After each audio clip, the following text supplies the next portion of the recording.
Baik, Assalamualaikum warahmatullahi wabarakatuh.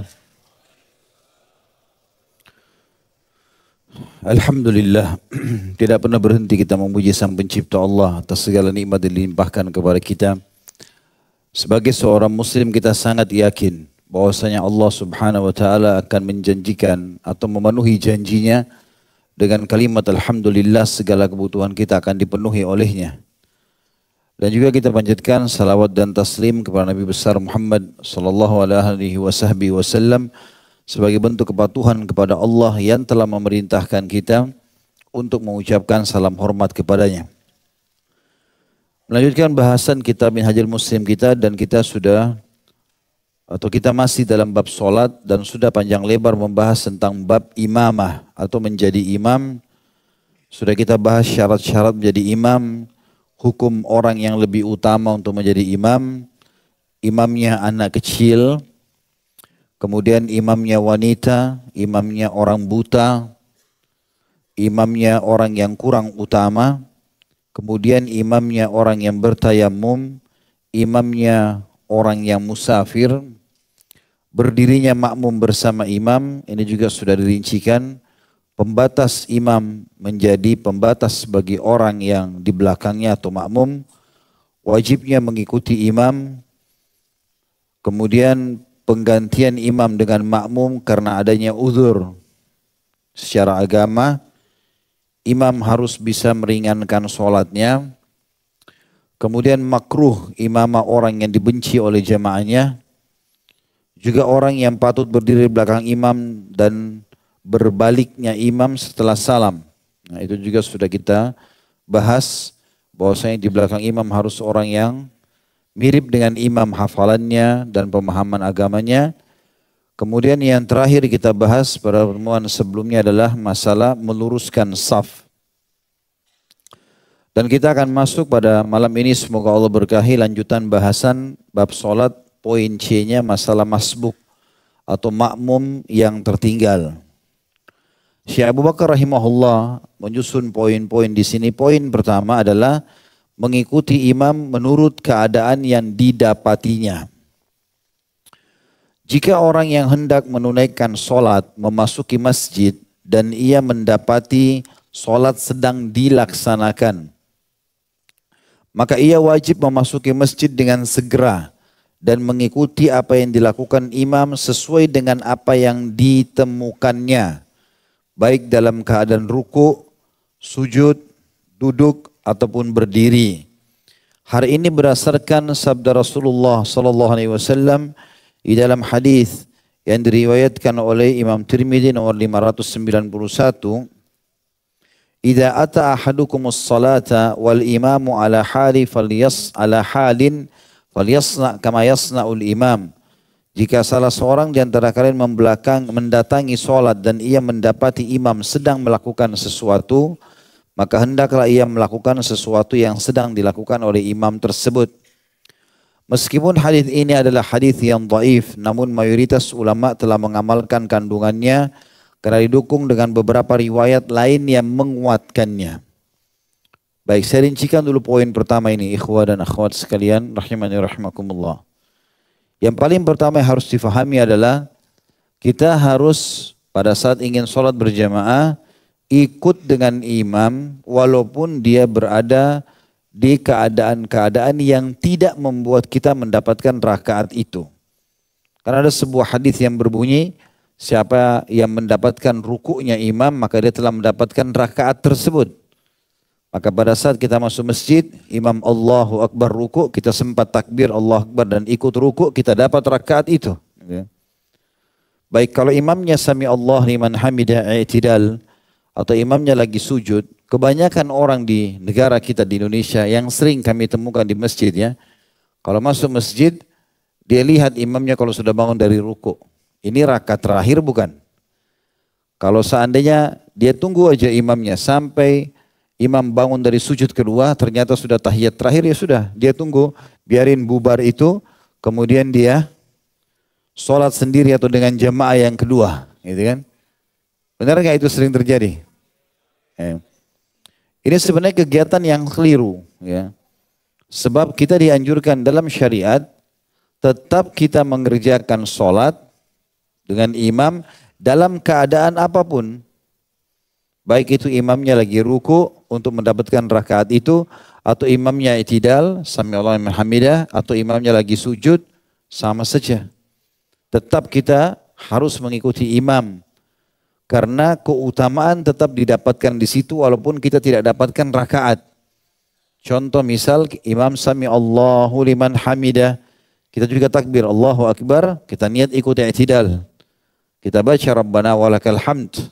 Sudah kita jelaskan dalam awal-awal bab solat, kalau imamnya bilang Rabbana sami Allah liman hamidah, kita mampu mengatakan apa?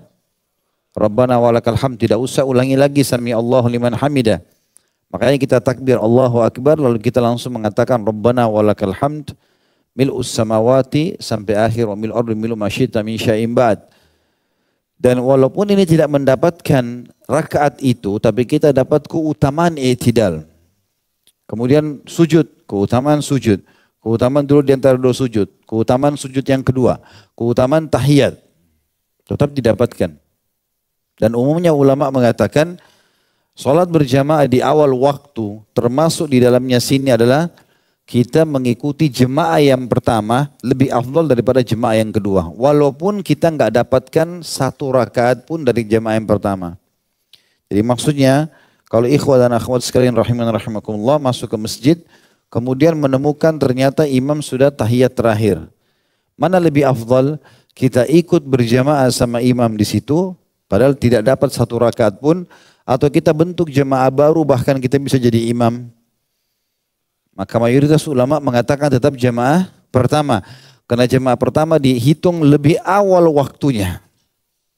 Sementara dalam sebuah hadis Bukhari Muslim dikatakan, waktu ditanya kepada Nabi SAW, amal apa yang paling Allah cintai? Maka kata Nabi SAW, as-salatu ala waktiha. Salat pada waktunya. Pendapat yang paling kuat mengatakan awal waktunya. Ya, awal waktunya. Beda pahalanya orang yang jemaah pertama, beda dengan jemaah kedua, beda orang yang sholat di akhir waktu dengan di awal waktu. Gitu kan? Maka begitu mendapatkan jemaah pertama jauh lebih afdal. Ini yang pertama kita bisa ambil dari poin pertama ini. Makanya beliau menekankan di sini, maka saya ulangi, jika orang yang hendak memenuhikan sholat memasuki masjid dan ia mendapati sholat sedang dilaksanakan, maka ia wajib memasuki masjid dengan segera dan mengikuti apa yang dilakukan imam sesuai dengan apa yang ditemukannya. Baik dalam keadaan ruku, sujud, duduk ataupun berdiri. Dan ini hadis dilemahkan oleh para ulama. Ini pelajaran pertama dari poin pertama, pelajaran kedua dari poin yang pertama ini. Tapi ada hadis-hadis sahih yang mendukung ini. Di antaranya adalah kata Nabi SAW, innama ju'ilal imam liyutamma bihis salah. Imam dijadikan untuk menyempurnakan salat. Ini hadis sahih. Dalam riwayat lain dikatakan kalau dia ruku, rukulah, kalau dia sujud, sujudlah. Bahkan riwayat lain mengatakan kalau imam kalian sedang duduk, duduklah bersamanya. Walaupun lagi salat. Tapi dia duduk tiba-tiba maka duduklah bersamanya. Maka imam, kita tahu misalnya kalau kita tahu duhur yang kita sedang sholat sampai 4 rakaat. Tapi imamnya ragu. Kayaknya 3 nih, imam yang ragu. Lalu tiba-tiba imamnya nambah rakaat. Apa yang antum lakukan sebagai makmum? Ikut. Padahal kita sudah 5 rakaat. Iya enggak? Karena imamnya diikuti. Kita tetap dapat pahala. Kita sudah ingatkan subhanallah, imamnya tidak mau. Dia lebih yakin dengan dirinya. Maka dia sholat sekarang dengan niat mengira bahwasanya baru 3 rakaat. Antum sudah 5 rakaat. Tapi tetap antum ikut. Baik. Pada saat itu misalnya tiba-tiba imamnya ingat. Oh iya ternyata saya salah nih. Imamnya baru ingat. Lalu dia sujud sahwi. Antum salah atau tidak? Kita lagi tidak salah sebagai makmum kan? Tapi imamnya salah. Dia sujud sahwi, antum ikut nggak? Ikut. Padahal kita nggak salah, gitu kan? Karena imam memang dijadikan untuk menyempurnakan sholat. Makanya Abu Hanifah rahimahullah dengan sangat bijak memberikan gambaran tentang imam. Bahkan beliau merincikan tentang masalah kenapa makmum dalam mazhab Hanafiyah tidak perlu lagi baca Al-Fatihah Kalau sholatnya jahriyah, sholatnya ngerasin suara. Subuh, maghrib, isya. Pokoknya imam sudah waladhdallin, amin. Kita tidak usah baca Al-Fatihah. Dengarin saja imam baca surah. Hanafiyah menekankan sekali masalah itu dengan mazhab Hanabilah. Dua mazhab ini mengatakan tidak ada Al-Fatihah lagi dibaca pada saat sholatnya berjamaah sama imam. Kalau Imam Ahmad cuma mengatakan hadis Nabi SAW yang sahih riwayat Bukhari, waktu Nabi SAW lagi baca setelah waladhdallin beliau baca surah, ada sahabat yang belum membaca Al-Fatihah. Maka Nabi SAW terganggu. Beliau pun habis sholat mengatakan, mali unazi'. Kenapa tadi saya bentrok dengan bacaan kalian? Rupanya para sahabat sudah faham. Oh, kami dilarang baca Al-Fatihah nih. Maka mereka pun mengatakan kami tidak pernah lagi membaca Al-Fatihah di belakang Nabi SAW di sholat jahar. Tapi mazhab Hanafiyah berbeda. Dia memberikan dalil rasional. Kalau orang sedang menghadap seorang raja, sosok raja, tentu ini contoh rasional saja. Karena mazhab Hanafi kebanyakan menggunakan dalil-dalil akal. Beliau mengatakan Imam Hanifah rahimahullah, perumpamaan orang sholat berjamaah seperti beberapa orang yang ingin menghadap raja. Maka walaupun beberapa orang yang menghadap raja tetap ada satu juru bicaranya, nggak mungkin semuanya bicara. Maka apapun yang diucapkan oleh juru bicara tersebut pasti akan diiyakan oleh orang-orang yang di belakang. Begitulah ibarat imam dalam mazhab Hanafi. Oleh karena itu teman-teman sekalian, di sini jangan sampai mengulangi kebiasaan ini. Karena saya lihat ini rutin sekali. Ya, sering kali mereka tidak mau ikut berjamaah hanya karena tidak dapat rukuknya. Padahal dia tetap dapat keutamaan sholat awal waktu dan tetap dapat keutamaan gerakan dan bacaan dari i'tidal, sujud, duduk di antara sujud dan tahiyat. Poin kedua, dihitung satu rakaat dengan didapatkannya ruku'. Ini kalau makmum masbuk. Dihitung satu rakaat kata beliau bagi makmum yang menemukan imam yang sedang ruku'. Kemudian ia ruku' bersamanya sebelum imam bangkit dari ruku'nya. Berdasarkan sabda Rasulullah SAW, "Idza ji'tum ila salati wa nahnu sujudun fasjudu wa la ta'udduha syai'a wa man adraka ar-rak'ata faqad adraka as-shalah." Jika kamu mendatangi salat dalam keadaan kami sedang sujud, maka hendaklah kamu bersujud. Namun jangan kalian menganggapnya satu rakaat. Dan barang siapa yang mendapati ruku, maka ia telah mendapatkan satu rakaat solat. Hadis ini disebutkan oleh Abu Dawud nomor 893. Hadis ini tentu dihasankan oleh sebagian ulama dan memperkuat dalil tentang masalah dianjurkannya orang yang masbuk tetap mengikuti gerakan imam. Ya. Karena Nabi SAW mengatakan dalam hadis ini, kalau kalian dapatkan kami sedang sujud, maka sujudlah bersama kami. Jadi jangan tunggu, ya, karena kehilangan banyak keutamaan. Poin nomor 3, mengganti rakaat yang tidak didapatkan setelah imam salam. Setelah imam salam, hendaklah makmum yang masbuk mengganti rakaat solat yang terlewat atau yang tidak didapatkannya bersama imam. Jika ia berkenan, maka ia dapat menjadikan rakaat yang terlewat sebagai rakaat terakhir solatnya. Berdasarkan sabda Rasulullah SAW, "Fama adraktum fasallu wa ma fatakum fa'atimmu." Apa yang kamu dapatkan dari solat imam, hendaklah kamu solat bersamanya. Sedangkan apa yang terlewatkan darimu, hendaklah kamu menyempurnakannya. Hadis ini riwayat Imam Muslim di nomor 602. Misalnya, jika ia mendapati satu rakaat dari sholat maghrib bersama imam, hendaklah ia melakukan 2 rakaat lagi. Di mana rakaat pertama membaca Al-Fatihah dan surah.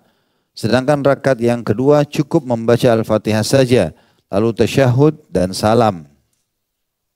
Akan tetapi, jika ia berkenan, maka ia dapat menjadikan rakaatnya yang tertinggal sebagai rakaat pertama sholatnya. Hal ini berdasarkan disinyali dari sabda Nabi SAW, "Ma fatakum faqdu," apa yang terlewatkan darimu hendaklah kamu mengqadha'nya. Hadis ini diriwayatkan oleh Bukhari dan juga An-Nasai.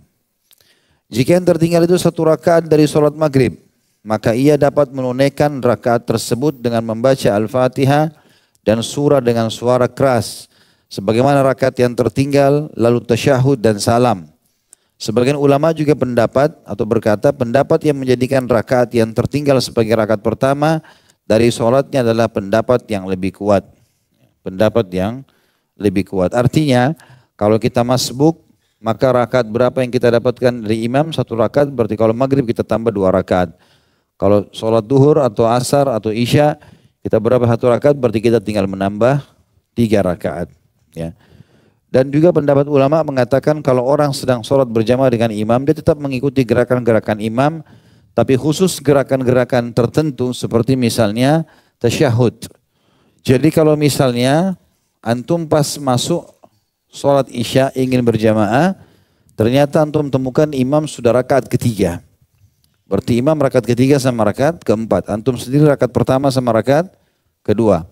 Pada saat imam tahiyat, dia tahiyat terakhir. Tasyahud akhir, karena dia sudah rakaat keempat. Antum sendiri masih tahiyat yang pertama. Duduk antum tetap iftirash. Tidak mengikuti, duduk antum tetap iftirash, betul. Imamnya tawarruk, ya. Antum tetap duduknya seperti duduk tahiyat awal. Walaupun antum mengikuti imam dalam tahiyat itu. Karena antum tetap dihitung masih baru rakaat yang kedua. Ya. Seperti itulah. Ini yang dimaksudkan dalam poin-poin tadi. Yang keempat, bacaan Al-Fatihah makmum di belakang imam. Makmum tidak diwajibkan membaca Al-Fatihah dalam solat. Yang bacaan Al-Fatihah dan surahnya dibaca keras. Bahkan disunnahkan diam. Karena bacaan imam sudah cukup baginya. Berdasarkan sabda Rasulullah SAW, man kana lahu imamun fakira'atul imami lahu kira'ah. Barang siapa yang mempunyai imam, solat berjamaah maksudnya, niscaya bacaan imam menjadi bacaannya. Hadis riwayat Ahmad nomor 14.233, Ibnu Majah nomor 850. Dan hadis ini disahihkan oleh umumnya ulama. Juga sabda Nabi SAW, mali unaza'ul Qur'an. Mengapa aku tadi dilawan pada bacaan Qur'anku dengan menyaingi dan mendahuluiku? Maka para sahabat tidak lagi membaca bacaan yang telah dibaca keras oleh beliau sallallahu alaihi wasallam. Ya, hadis ini riwayatkan Tirmidzi nomor 312 dan disahihkan atau dihasankan oleh beliau. Juga sabda Nabi sallallahu alaihi wasallam, innama ju'ilal imamu liyutamma bihi fa idza kabbara fakabbiru wa idza qara'a fa ansitu. Sesungguhnya imam itu ditunjuk tidak lain untuk diikuti. Jika ia bertakbir maka bertakbirlah kalian, dan jika ia membaca Al-Fatihah dan surah maka diamlah kalian. Hadis ini diriwayatkan Imam Muslim dan juga An-Nasa'i.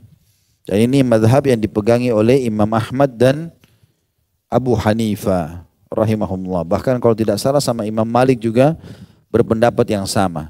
Tapi mazhab Syafi'i berbeda. Ya. Imam Syafi'i rahimahullah punya ijtihad yang berbeda. Beliau mengatakan tetap wajib membaca Al-Fatihah di belakang imam walaupun sholatnya jahar. Walaupun sholat subuh, maghrib, isya, imam kerasin suara tetap makmum harus membaca. Beliau berpegang juga pada hadis yang sahih. Yang kata Nabi SAW, la salata liman lam yakra' bi fatihatil kitab. Tidak dihitung sholat seseorang itu diterima selama dia tidak membaca Al-Fatihah.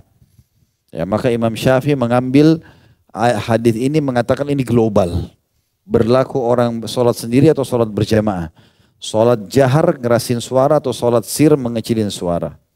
Tapi jumhur ulama membawab ini ya. Jumhur ulama mengatakan, Imam Abu Hanifah, Imam Malik, Imam Ahmad mengatakan tidak seperti itu pemahamannya. Hadis ini yang kata Nabi SAW tidak ada sholat seseorang yang tidak membaca Al-Fatihah berlaku bagi sholat yang sendirian atau sholat yang imamnya kecilin suara.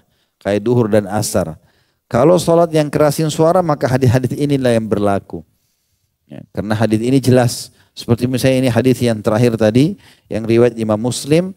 Kata Nabi SAW sesungguhnya imam itu ditunjuk. Tidak lain untuk diikuti. Jika ia bertakbir maka bertakbirlah kalian semua. Dan jika ia membaca Al-Fatihah dan surah maka diamlah kalian. Maka jumhur mengatakan ini dalil menjelaskan bahwa kalau sholat berjamaah dengan imam dan imamnya kerasin suara nggak usah baca. Nah, ini khilaf di antara ulama, kita menghormati perselisihan pendapat ini, tinggal kita melihat mana yang paling kuat dalilnya, ya. Akan tetapi disunnahkan bagi imam membaca bacaan yang bacaannya tidak dikeraskan oleh imam, sebagaimana disunnahkan bagi imam membaca Al-Fatihah ketika imam diam. Jadi kalau misalnya sholat duhur, sholat asar, memang itu wajib kita baca. Disepakati oleh seluruh ulama harus baca Al-Fatihah. Kecuali dalam keadaan-keadaan tertentu, seperti antum datang pada saat imam pas ruku. Apakah takbir lalu baca Al-Fatihah atau tidak? Ini khilaf di antara ulama. Tapi umum jumhur ulama mengatakan sudah tidak baca lagi. Karena kata Nabi SAW, kalau kalian temukan imam ruku, maka rukulah. Ya. Maka ini berarti menandakan takbir langsung ruku. Al-Fatihahnya sudah dianggap gugur. Dalam jumhur ulama. Imam Syafi'i tetap mengatakan tidak bisa. Karena beliau berpegang pada hadis tadi, berarti orang kalau sholat takbir, kemudian dia tidak baca Al-Fatihah, berarti dia kehilangan rakaat itu. Maka dianggap tetap dia baca Al-Fatihah dulu, baru dia kejar gerakan imam. Poin nomor 5, tidak boleh mengerjakan sholat sunnah ketika sholat wajib sudah dimulai. Kalau sudah iqamah, batalkan semua sholat sunnah antum. Kecuali dalam keadaan betul-betul sudah terakhir, tahiyat. Antum yakin sempat salam sebelum imam takbir, maka silahkan. Tapi kalau baru takbir, baru rakaat pertama, baru ruku atau bangun dari ruku, rakaat pertama imam sudah atau muadzin sudah iqamah, wajib dibatalkan. Dalilnya ada tentunya. Kata beliau, tidak boleh mengerjakan sholat sunnah ketika sholat wajib dimulai. Jika sholat wajib dimulai dan seseorang sedang mengerjakan sholat sunnah, hendaklah ia menghentikannya. Jika ia belum mendapatkan satu rakaat pun yang ditandai dengan bangkit dari ruku, jika tidak, hendaklah ia menyelesaikannya segera. Berdasarkan sabda Rasulullah SAW, "Idza uqimatis salatu fala salata illal maktubah." Jika sholat wajib telah dimulai, sudah diiqamah, maka tidak ada lagi sholat kecuali sholat wajib itu sendiri. Hadis ini diriwayatkan Imam Muslim nomor 710. Baik Ustaz, saya belum sempurnakan, tetap dapat pahalanya. Innamal a'malu binniyat. Sesuai dengan niatnya sudah dibalas oleh Allah Subhanahu wa ta'ala. Poin nomor 6. Orang yang telah memulai sholat asar tapi belum sholat duhur. Jadi kalau seandainya ada orang masuk masjid, dia belum duhur, imamnya sudah sholat asar, apa yang dia lakukan? Para ulama telah berbeda pendapat tentang ketentuan hukum orang yang belum sholat duhur sementara ia telah memulai sholat asar. Apakah orang itu sholat bersama imam dengan niat sholat duhur, kemudian setelah salam ia berdiri kembali untuk menunaikan sholat asar, atau ia sholat bersama imam dengan niat sholat asar, kemudian setelah selesai ia berdiri kembali dan menunaikan sholat duhur serta sholat asar secara berurutan dengan alasan memelihara urutan sholat. Jika saja tidak ada sabda Nabi SAW, "Fala takhtalifu alal imam," janganlah kalian berbeda dengan imam kalian, tentulah melakukan sholat bersama imam dengan niat sholat duhur lebih utama. Jadi tindakan yang lebih berhati-hati ialah melakukan sholat bersama imam dengan niat sholat asar. Lalu setelah selesai ia berdiri kembali dan mengerjakan sholat duhur dan sholat asar secara berurutan. Adapun sholat yang diberlakukannya bersama imam dianggap sebagai sholat sunnah. Jadi beliau mengangkat dua pendapat di sini ya. Tapi pendapat yang dipegang oleh Syekh Abu Bakar rahimahullah, kalau orang belum sholat duhur dia masuk masjid, tentu karena kelalaiannya misalnya, ternyata sudah iqamah sholat asar. Menurut Syekh Abu Bakar rahimahullah, dia ikut sholat sama imam, asar.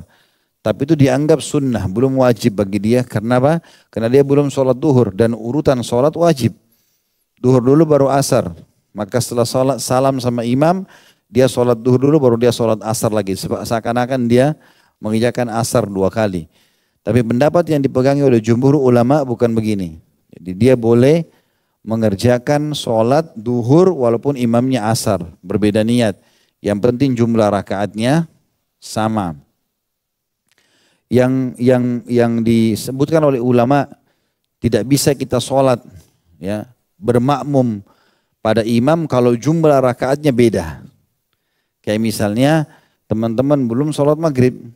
Tapi kita masuk masjid, imamnya sudah sholat isya. Isya kan 4 rakaat, antum belum sholat maghrib. Kalau kita ikut imam ganjil, kita harus salam di rakaat ketiga, imamnya sudah berdiri. Ini saya pernah tanyakan kepada Syekh Saleh Suhaimi, dan saya pastikan lagi hukumnya kemarin pada saat umrah. Syekh, bagaimana sebenarnya harus dilakukan? Yang selama ini saya terangkan di pengajian adalah, saya bilang, pendapat yang mengatakan kalau kita masuk masjid ternyata imam sudah sedang sholat isya. Maka bagi yang belum sholat maghrib, dia harus sholat maghrib dulu sendiri. Dia sholat dulu di pinggir masjid sendirian. Dia selesaikan maghribnya, lalu dia kejar imam apa yang tersisa dari rakaat. Dan beliau mengatakan itu pendapat yang benar. Ya. Malah itu yang tepat. Karena jumlah rakaatnya tidak sama. Berbeda kalau duhur sama asar yang dasarnya jumlahnya sama. Maka boleh dilakukan niatnya sholat duhur, imamnya sholat asar. Ya. Poin nomor 7. Makmum tidak boleh berdiri sendirian pada satu saf atau barisan. Ini juga sering terjadi kita di Indonesia ini. Ya. Kadang-kadang kita sholat, saf sudah rapi, di paling belakang ada yang di pojok sana. Ada yang sholat di jauh. Ini nggak tahu dia makmum sama siapa ini. Ya. Dan dengan percaya diri. Ini tidak boleh berpisah dengan saf. Ya. Sampai ulama mengatakan andai saja seseorang masuk ke dalam masjid, kemudian dia temukan saf sudah penuh, nggak ada lagi orang, tinggal dia sendiri. Dan imamnya berada di tahiyat terakhir. Apa yang dia harus lakukan? Kalau dia datang, imamnya, makmumnya masih berdiri. Dan dia yakin tidak ada lagi orang yang datang. Misalnya dia tinggal di satu kampung, kampung itu hanya ini saja jemaahnya. Nggak ada yang lain. Dia sudah yakin nggak bakal datang orang. 3 saf, yang keempat dia sendiri. Kalau masih berdiri dia boleh tepuk pundak makmum salah satunya untuk mundur menemani dia. Dan ini harus antum fahamin ya. Kalau ditepuk mundur, jangan ngambek. Hah? Lah iya. Berarti dia mau antum mundur gitu kan. Maka mundurlah kita dari saf tersebut. Ya. Mundur. Tapi kalau kita datang dalam kondisi sudah tahiyat terakhir, saking pentingnya tidak boleh menyendiri, sampai dianjurkan oleh sebagian ulama untuk duduk di belakang makmum yang pas di belakang imam di saf terakhir, lalu menempelkan lutut di dekat dengan telapak kaki dia, supaya kesannya saf itu nyambung. Ya. Ini juga jangan kaget ya kalau tiba-tiba ada yang tempelin lututnya. Ya. Karena ada memang pendapat yang begitu. Kalau memang tidak ada lagi orang yang datang dan dia yakin itu. Tapi kalau antum tidak tahu kondisi masjid itu, mungkin masih ada makmum datang, ya sudah antum berdiri sendiri nggak apa-apa. Ya, ini larangan sebab ada tekanan tentang tidak bolehnya orang berdiri sendiri di saf. Ya. Kata Syekh Abu Bakar rahimahullah, bagi makmum tidak dibolehkan berdiri sendirian di belakang satu barisan. Jika ia tetap memilih untuk melakukannya, maka tidak ada solat baginya. Berdasarkan sabda Nabi SAW yang ditujukan kepada orang yang solat sendirian di belakang satu barisan. Istakbil solatak, wala solata limunfaridin khalfas saf. Ulangi solatmu, karena tidak ada solat bagi orang yang berdiri menyendiri di belakang satu barisan. Hadis riwayat Ibnu Majah nomor 1003 dan Imam Ahmad nomor 15.862 dengan sanad yang baik atau bisa diterima. Jika ia berdiri di samping kanan imam, maka hal itu tidak menjadi masalah. Ada juga keadaan satu, kalau misalnya antum datang ke saf masjid, 3 saf sudah terisi. Antum yakin tidak lagi orang yang datang nih. Karena antum tahu di kampung antum ini yang sholat cuma ini saja. Yang lain Allahu a'lam di alam mana. Maka antum kemudian ambil inisiatif untuk berdiri di samping imam. Boleh. Ya, tapi ini mudah-mudahan juga dalam kondisi makmum-makmum yang lain sudah faham ya. Nanti dikira antum aliran baru lagi. Padahal sebenarnya itu boleh. Ya, boleh berdiri di belakang atau di samping imam. Kalau tidak ada lagi orang di belakang. Dikhawatirkan kalau antum di belakang sendirian nanti safnya. Sementara Nabi SAW menegur dalam hadits ini, siapa yang sholat sendirian tidak ada sholat baginya. Dianggap batal. Apalagi kalau antum berdiri jauh, saf masih kosong. Ya, nggak boleh ini. Ya, karena itu pernah terjadi. Ya, Nabi SAW pada saat melihat Abu Bakar menjadi imam, maka Nabi SAW pun datang di sebelah beliau, itu kan? Di sebelah Nabi, di sebelah Abu Bakar. Maka Nabi SAW berdiri di sebelah Abu Bakar pas, itu kan? Nah, itu dibolehkan. Yang kedelapan, saf barisan pertama itu lebih utama. Ya. Tentu ini bagi laki-laki yang kita maksudkan ya. Dalam sholat disunnahkan berusaha, ini juga di poin ke-7 perlu kita garis bawahi ya. Saking pentingnya teman-teman tidak boleh berdiri sendiri sampai boleh melangkah dalam sholat. Melangkah dalam sholat mengisi saf. Bahkan dalam hadis sahih kata Nabi SAW, ya, langkah yang paling mulia di muka bumi adalah langkah mengisi saf. Ya. Itu ada di halaman 417. Kalau cetakan buku antum sama dengan ana, maka di footnote nomor 817 di akhir sekali halaman 417. Lihat nggak? Yang kata Nabi SAW, ma min khutwatin a'zamu ajran min khutwatin masyaha rajulun ila farjatin fis safi fasaddaha.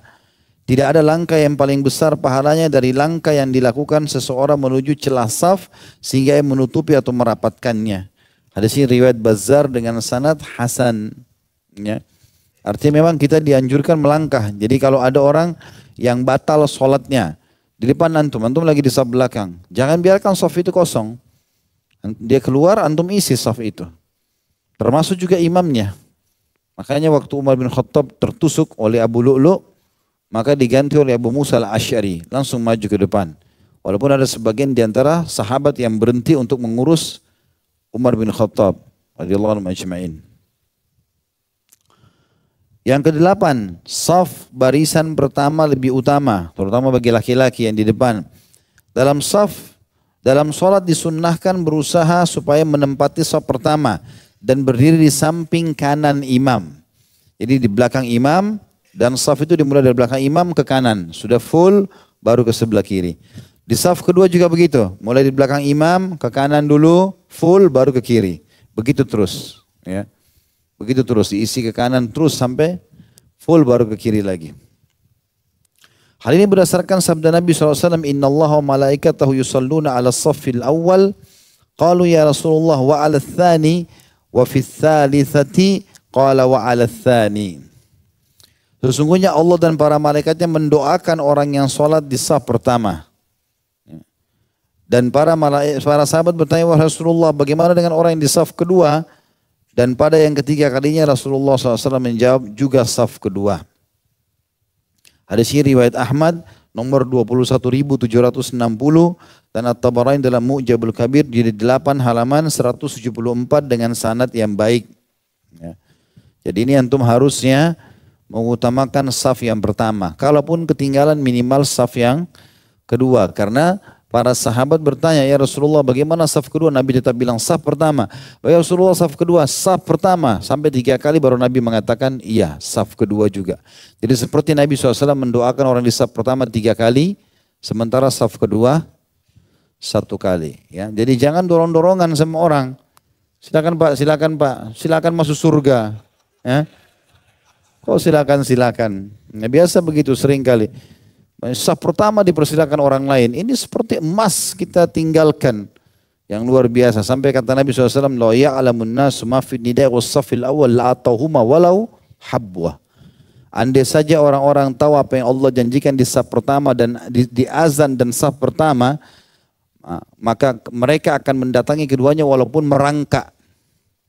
Di dalam hadis yang lain Bukhari Muslim semua hadis sahih ini kata Nabi SAW, kalau seandainya orang-orang mengetahui apa yang Allah janjikan di azan dan saf pertama, kemudian mereka tidak mendapatkan kecuali harus bersaing, maka mereka akan bersaing.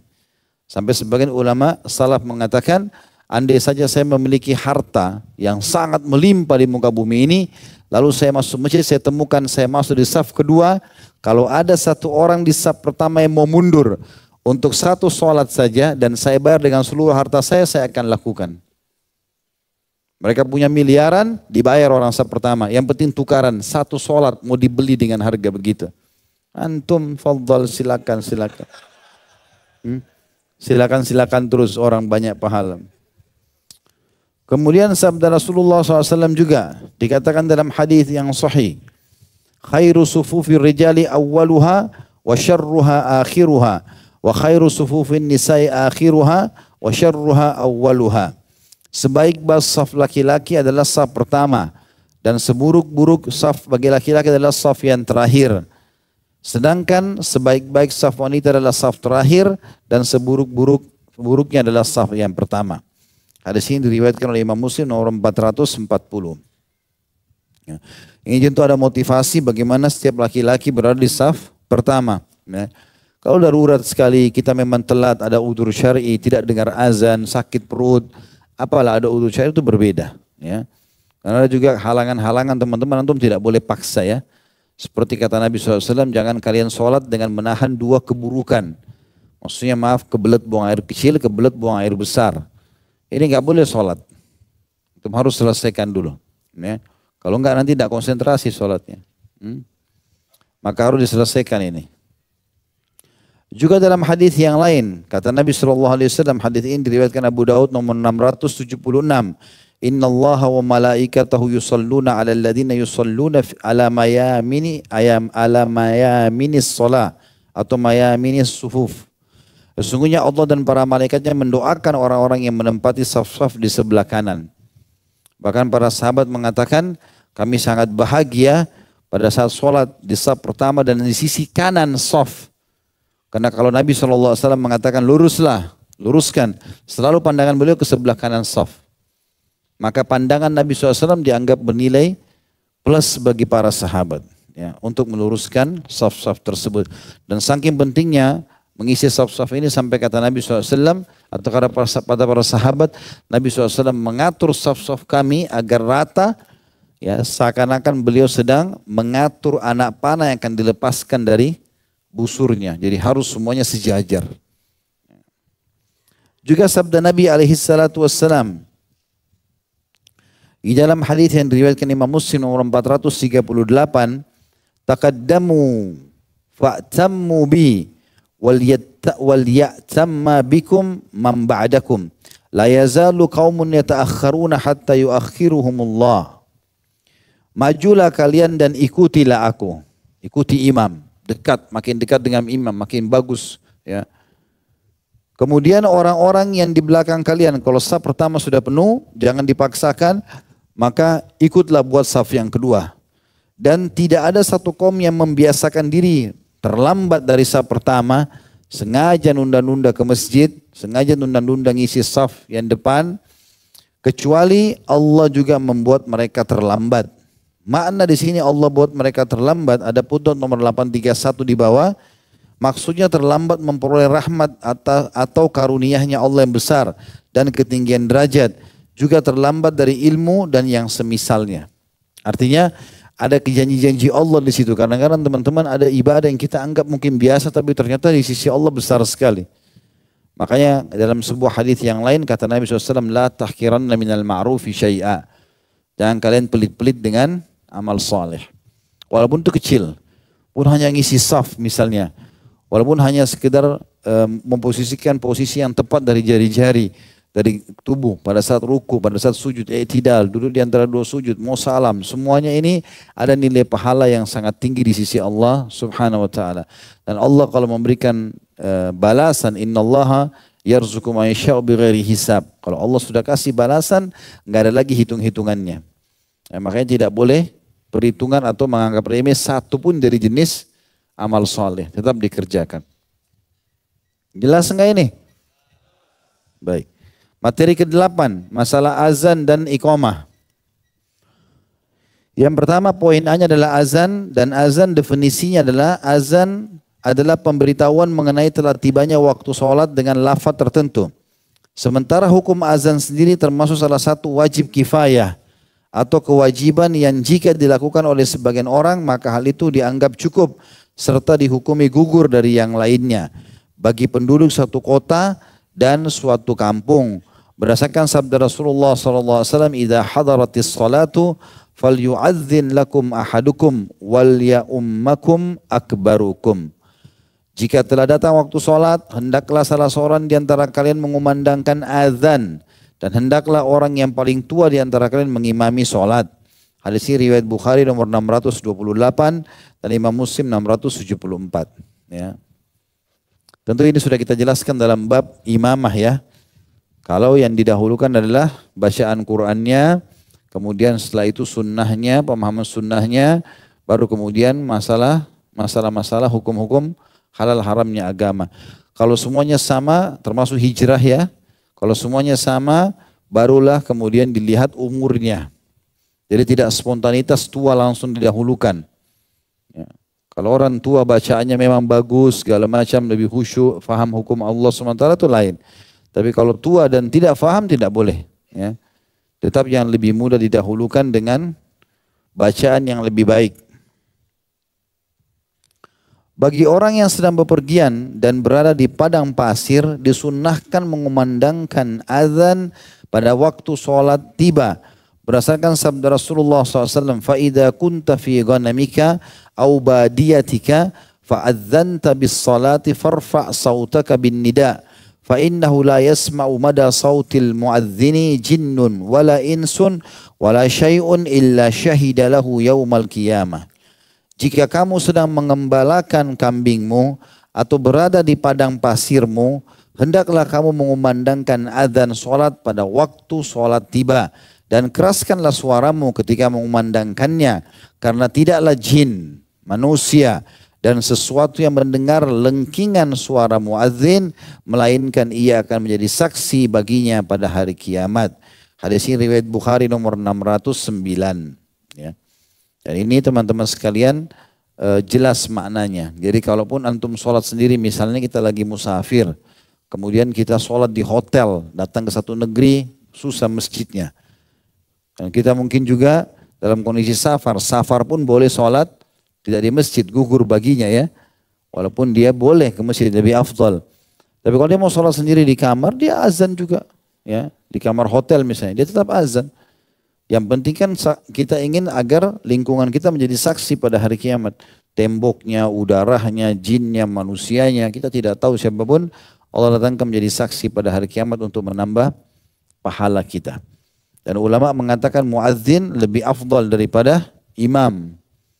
Ya, karena kalau kita semua makmum dapat pahala kita masing-masing sesuai dengan kadar keikhlasan, imam panen pahala kita, muadzin panen pahala seluruh orang. Ya.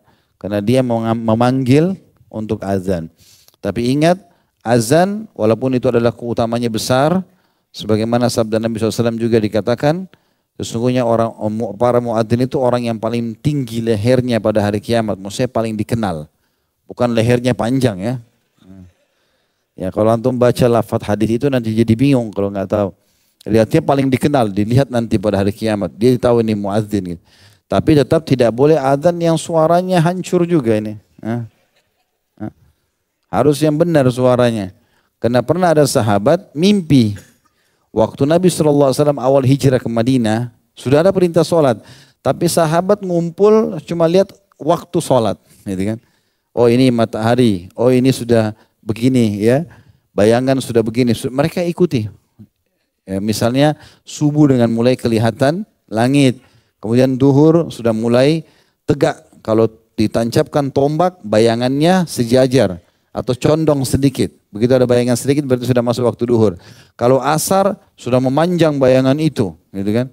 Maghrib begitu muncul awan merah, hilang awan merah masuk isya. Maka mereka mau pada saat kumpul ada panggilan apa nih? Nabi SAW sempat memberikan kesempatan sahabat untuk mencari tahu. Ada sahabat yang mau mengikuti trompetnya orang Yahudi, ada yang mau mengikuti loncengnya orang Nasrani. Di antaranya ada seorang sahabat, dia pengen cari lonceng tapi nggak ketemu di Madinah. Karena nggak ada Nasrani. Di Madinah nggak ada Nasrani gitu kan. Orang-orang Nasrani ada di Najran, Najran jauh. Di Madinah cuma ada orang-orang Yahudi. Dan para sahabat berusaha tidak mau menyerupai orang Yahudi. Maka sahabat ini tidur siang dan dia mimpi, dalam mimpinya ada orang bawa lonceng. Dia nggak kenal. Lalu dia bilang, maukah kau jual lonceng itu untuk kau, untukku? Kata orang itu dalam mimpi, kamu mau apain lonceng ini? Dia bilang, saya mau pakai untuk ya panggilan sholat kami. Maka kata orang tersebut, maukah saya tunjukkan kepadamu yang lebih baik daripada ini? Kata dia iya. Maka diajarkan lafaz azan sebagaimana sudah kita tahu kepada sahabat ini. Waktu dia bangun dia langsung lapor kepada Nabi SAW. Ya Rasulullah begini mimpi saya. Maka kata Nabi SAW mimpi yang baik. Tapi apa perintah Nabi?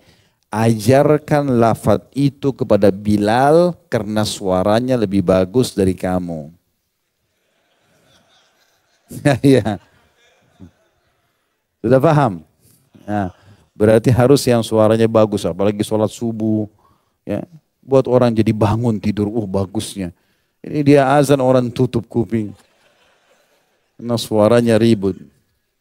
Ada orang kadang-kadang hanya ini karena keutamaan, tapi dia nggak paham ini ya. Poin nomor 3, lafaz maaf, lafaz azan. Adapun lafaz azan sebagaimana diajarkan oleh Rasulullah SAW kepada Abu Mahdhurah adalah berikut ini. Allahu Akbar, Allahu Akbar. Allah Maha Besar, Allah Maha Besar. Asyhadu an la ilaha illallah. Asyhadu an la ilaha illallah. Aku bersaksi bahwasanya tidak Tuhan yang berhak disembah melainkan Allah. Aku bersaksi bahwasanya tidak Tuhan yang berhak disembah melainkan Allah. Asyhadu anna Muhammadar Rasulullah.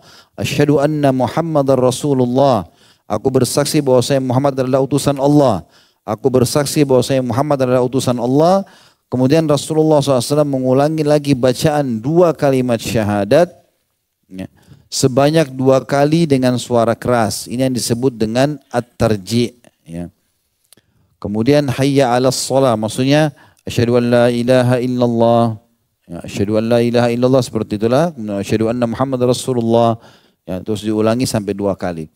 Kemudian hayya 'alas shalah. Hayya 'alas shalah. Mari menunaikan salat. Mari menunaikan salat. Hayya 'alal falah. Hayya 'alal falah. Mari menuju kepada kemenangan. Mari menuju kepada kemenangan. Sedangkan dalam azan subuh Nabi SAW menambahkan kalimat as-salatu khairum minan naum. As-salatu khairum minan naum. Salat itu lebih baik daripada tidur. Salat itu lebih baik daripada tidur. Allahu Akbar, Allahu Akbar. Allah Maha Besar, Allah Maha Besar. La ilaha illallah. Tidak ada Tuhan yang berhak disembah kecuali Allah. Tentu di dalam azan pertama Nabi SAW di azan subuh, karena di zaman Nabi SAW ada 2 azan. Azan pertama tanpa as-salatu khairum minan naum. Azan kedua baru pakai as-salatu khairum minan naum. Makanya teman-teman kalau umroh atau haji, jangan heran di Masjid Haram Mekah sama Nabawi begitu memang. Ada jemaah saya karena belum paham itu hari kita juga sempat lupa nyampaikan. Maka dia dengar azan, dia pergi ke masjid, dikira sudah azan subuh. Padahal masih azan pertama dan jaraknya masih 40-45 menit. Ya. Kemudian dia bilang, saya pikir ini sholat qobliyah subuh Ustaz. Maksudnya sholat sunnatul fajr. Tapi kok enggak iqamah gitu ya. Karena ada orang di depan saya sholatnya banyak sekali, rakaat-rakaat. Karena anda azan pertama ke azan kurang masih bisa sholat tahajud kan. Orang pada sholat tahajud, dia bilang kemudian ada azan yang kedua. Baru habis itu ditanya, saya bilang memang saya keliru Pak, saya lupa tak sampaikan. Memang di sini azannya 2 kali. Dan memang begitu sunnah Nabi alaihissalam. Makanya beliau mengatakan kalau kalian dengarkan azan yang pertama, lanjutkanlah makan di bulan Ramadan. Karena belum masuk waktu larangan. Kalau kalian dengarkan azan yang kedua, baru berhentilah makan dan minum. Abu Mahdhurah radhiyallahu anhu menuturkan, Nabi SAW mengajariku adzan sebagai berikut. Allahu Akbar, Allahu Akbar, Allahu Akbar, Allahu Akbar. Jadi di sini perbedaan lafaz pertama cuma 2 kali Allahu Akbar, tapi lafaz kedua adalah 4 kali. Dan ini dua-duanya sunnah Nabi SAW. Asyhadu an la ilaha illallah, asyhadu an la ilaha illallah, asyhadu anna Muhammad Rasulullah, asyhadu anna Muhammad Rasulullah. Ini diulangi sampai 2 kali. Hayya 'alas shalah, hayya 'alas shalah, hayya 'alal falah, hayya 'alal falah, as-salatu khairum minan naum, as-salatu khairum minan naum, Allahu Akbar, Allahu Akbar, la ilaha illallah. Ini ditambah kalau subuh tentang as-salatu khairum minan naum. Yang keempat, persyaratan muadzin. Untuk menjadi muadzin apa syaratnya? Sebaiknya muadzin adalah orang yang jujur, suaranya lantang dan mengetahui waktu-waktu sholat. Saat mengumandangkan azan, hendaklah ia mengumandangkannya dari tempat yang tinggi seperti menara dan yang lainnya. Tentu ini di zaman dulu untuk didengar oleh orang lain. Alhamdulillah sekarang sudah ada pengeras suara dan dimudahkan oleh Allah SWT. hendaklah ia memasukkan kedua telunjuknya pada lubang kupingnya, ya. Telunjuk dimasukkan ke kuping sambil menoleh ke kanan dan ke kiri seraya menyebutkan kalimat hayya 'alas shalah, hayya 'alas shalah, ya.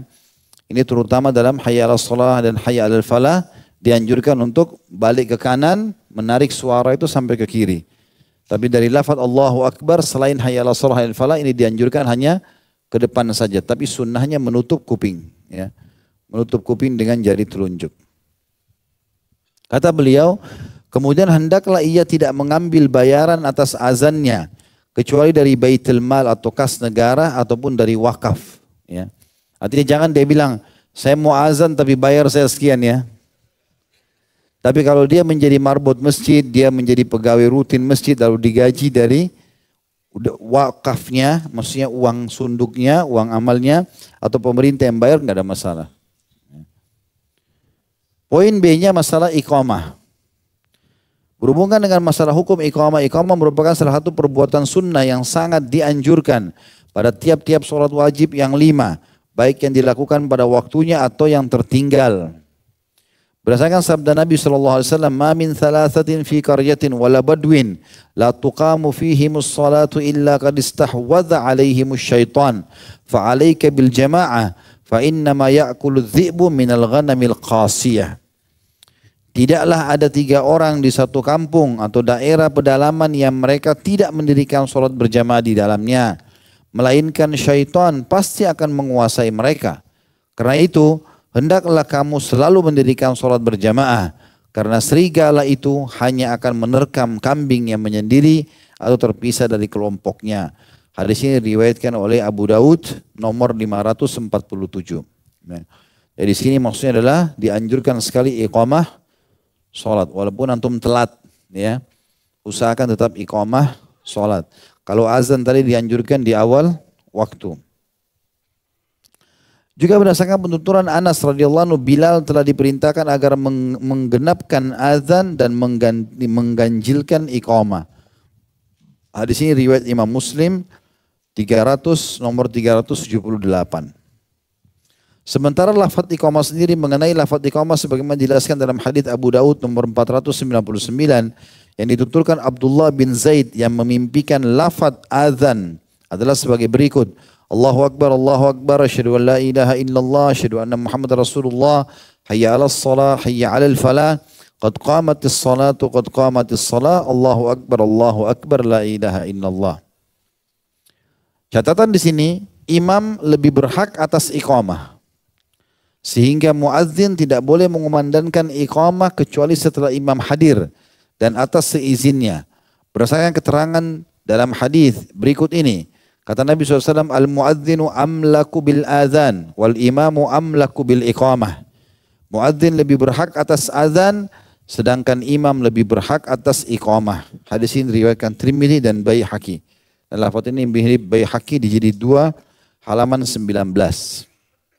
Ya, jadi maksudnya di sini dianjurkan teman-teman di setiap masjid tertentu itu sudah ada imam tetapnya. Imam tetap ini penentu iqamah. Nah, makanya dianjurkan imam itu dia bisa memberikan toleransi kepada muadzin. Dia bilang misalnya, kalau dalam 10 menit habis azan saya nggak datang, udah iqamah aja. Selama dia tidak ucapkan itu tidak boleh iqamah. Para sahabat bahkan pernah menunggu Nabi SAW sampai hampir terbit matahari di subuh. Karena lamanya Nabi SAW muncul dan beliau datang, matahari, maksudnya langit sudah mulai agak terang. Baru mereka sholat subuh, gitu kan. Karena lamanya Nabi SAW. Jadi imam memang di sini penentu masalah iqamah. Kalau azan muadzinnya, kapan masuk waktu dia azan saja. Antara azan iqamah harus tunggu imamnya. Kecuali tentu di tempat itu tidak ada imam khusus, belum ditunjuk imam, maka boleh iqamah kapan saja. Dianggap sudah cukup 5-6 orang antum masuk ke satu musola di satu tempat, ternyata sudah masuk waktu nih. Udah sepakat, mereka masing-masing buru-buru, mereka nggak mau sholat qabliyah langsung iqamah, maka nggak ada masalah. Ya. Saya tadi sore sempat mampir di satu masjid, di salah satu kantor polisi, kemudian mau sholat, ternyata begitu masuk, belum sempat azan di musola itu. Tapi memang sudah azan sekitar lingkungan ya. Begitu saya masuk, rupanya mereka kenal, oh, kita iqamah aja. Mereka langsung satu orang iqamah. Gitu. Maka kita langsung sholat asar tadi itu.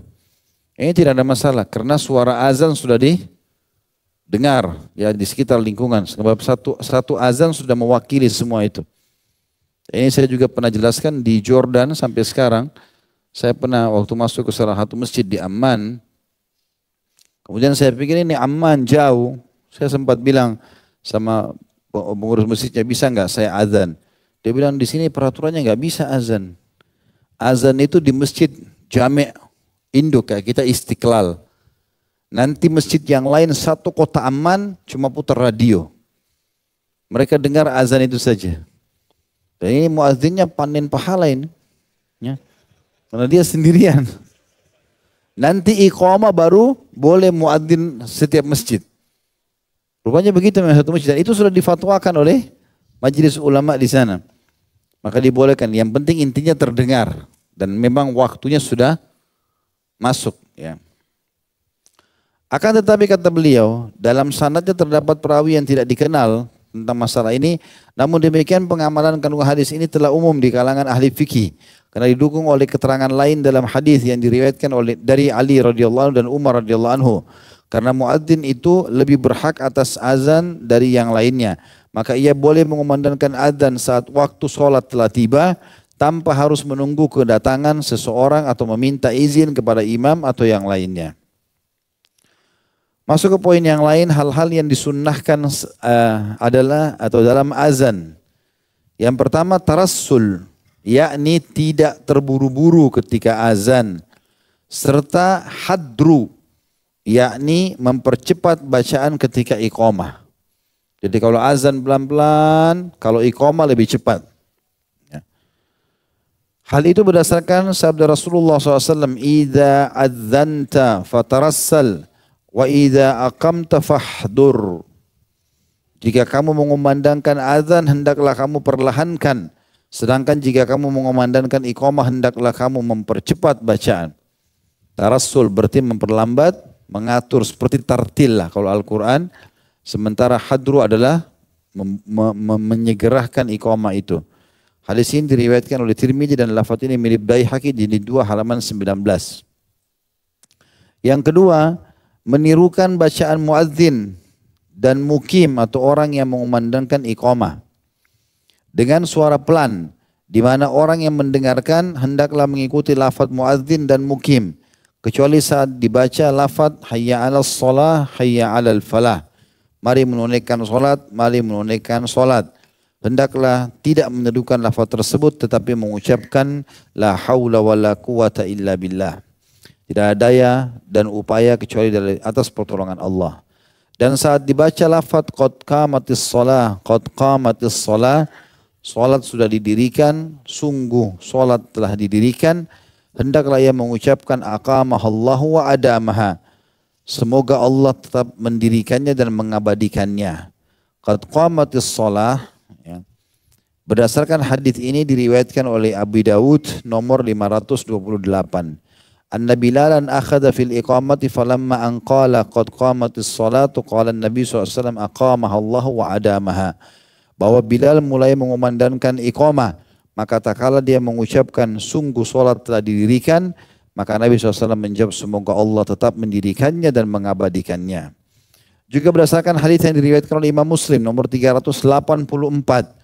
Bahwa Rasulullah SAW bersabda, idza sami'tumul mu'adzina faqulu mithla ma yaqulul mu'adzin thumma sallu alayya fa innahu man shalla alayya marratan sallallahu alaihi 10 thumma salullaha liyal wasilata fa innaha manzilatun fil jannati la tanbaghi illa li 'abdin min ibadillah wa arju an akuna anahu faman sa'alallaha liyal wasilata hallat lahu syafa'ati. Jika kalian mendengarkan seruan muadzin, hendaklah kalian mengucapkan bacaan seperti yang diserukan muadzin. Kemudian bersalawatlah atasku. Karena sungguhnya orang yang bersalawat atasku 1 kali, niscaya Allah akan bersalawat kepadanya 10 kali lipat atas bacaan salawatnya itu. Kemudian mohonlah wasilah kepada Allah untukku. karena ia merupakan satu tempat di dalam surga yang tidak pantas ditempati kecuali oleh seorang hamba dari hamba-hamba Allah, dan aku berharap akulah kelak yang akan menempatinya. Barang siapa yang memohonkan wasilah kepada Allah untukku, niscaya ia berhak memperoleh syafaatku. Ya. Hadits ini tentu menjelaskan tentang bagaimana kita dianjurkan mengikuti apa yang dilafadzkan oleh muadzin, kecuali hayya 'alas shalah dan hayya 'alal falah kita mengucapkan la haula wala quwata illa billah, dan sunnah setelah itu membaca salawat, terutama salawat Ibrahim. Allahumma salli ala Muhammad. Kalau imam muadzin sudah mengatakan la ilaha illallah, kita mengatakan Allahumma salli ala Muhammadin wa ala ali Muhammadin, dan seterusnya sampai akhir salawat Ibrahim. Kemudian kita baca Allahumma rabba hadhihi da'wati tamma wa salatil qa'imah ati Muhammadanil wasilah. Kita minta al-wasilah wal fadilah wa ba'athu maqama mahmud alladhi wa'atta innaka la tukhliful mi'ad. Kita meminta al-wasilah ini maksudnya istana, di salah satu istana tertinggi di surga. Ya, dan tidak ada istana lebih hebat daripada itu. Ya, paling sempurna, dan Nabi SAW berharap itu milik beliau. Ya, sebagian ulama mengatakan ini memang istana khusus untuk para nabi-nabi. Ya, jadi ana sama antum gak ada hak di al-wasilah. Makanya kita minta buat Nabi SAW, siapa yang minta al-wasilah untukku, dia akan dapat syafaatku. Ya. Selanjutnya yang ketiga, berdoa memohon kebaikan setelah azan. Antara azan dan iqamah. Hal ini berdasarkan keterangan dalam hadis yang diriwayatkan oleh Tirmidzi nomor 212 dan dihasankannya, bahwasanya Rasulullah SAW bersabda, ad-du'a la yuraddu bainal adzani wal iqamah. Doa yang dipanjatkan antara azan dan iqamah tidak akan ditolak. Kemudian dalam hadis yang lain dijelaskan bahwa setelah azan maghrib, Rasulullah SAW berdoa, Allahumma hadha ikbalu lailik wa idbaru naharik wa aswatu du'aika faghfirli. Ya Allah, saat ini adalah saat kedatangan malammu dan saat kepergian siangmu, serta saat suara-suara memanggilmu, maka ampunilah dosa-dosaku. Ya. Hadis ini diriwayatkan oleh Abu Dawud nomor 530. Nomor 530. Baik, sampai sini teman-teman sekalian bahasan tentang sholat kita. Kita sudah bahas masalah makmum, masalah azan dan masalah iqamah. Insya Allah kita akan lanjutkan pertemuan akan datang nanti materi ke-9, qasar, sholat jama', sholat orang sakit, dan sholat dalam keadaan genting. Ya. Baik, begitu saja teman-teman sekalian, karena waktu sudah menjelang 9:30 malam. Maka kita cukupkan insyaAllah sampai di sini. Semoga bermanfaat. Subhanakallahumma bihamdika. Asyhadu an la ilaha illa anta astaghfiruka wa atubu ilaik. Wassalamualaikum warahmatullahi wabarakatuh.